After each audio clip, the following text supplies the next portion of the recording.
চোখে চোখে কথা বলো, মুখে কিছুই বলো না, ভালোবাসার নামে কেন করো ও এম জি, ও মাই গড, সাকিব খান আসলে এটা কি শুরু করলো ভাই?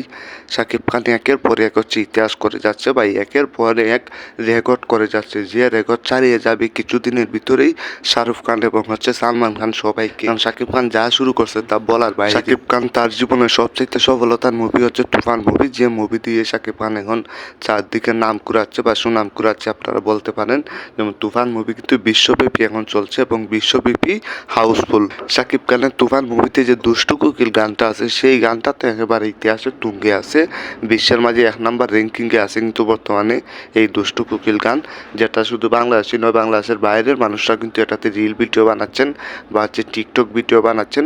বলিউডের আরেকজন জনপ্রিয় অভিনেত্রী, আপনার আমার সবার প্রিয় বা সবার পছন্দের বলতে পারেন আর কি, তামান্না ভাটিয়া অবশেষে সাকিব খানের দুষ্টু কোকিল দিয়ে রিল বানালেন। শুধুই চলো না, হ্যাঁ চোখে চোখে কথা বলো, মুখে তো তামান্না ভাটিয়া সাকিব খানের দুষ্টু কোকিল গানে নাচলেন, বুঝতেই পারছেন যে সাকিব খানের পাওয়ার এখন কোথায় চলে গেছে বা সাকিব খান এখন কত উপরে চলে গেছে। সাকিব খানকে কিন্তু এখন সবাই চিনে, শুধু যে তামান্না ভাটিয়া এমন না, রাশ্মিকা মান্দানা বললেন, শাহরুখ খান, সবাই কিন্তু সাকিব খানের জন্য এখন পাগল। সাকিব খানকে দেখতে চায়, তার সাথে কথা বলতে চায়, তার সাথে মুভি করতে চায়। খুব শীঘ্রই সাকিব খান বলছে যে নতুন ধামাকা নিয়ে আসবে।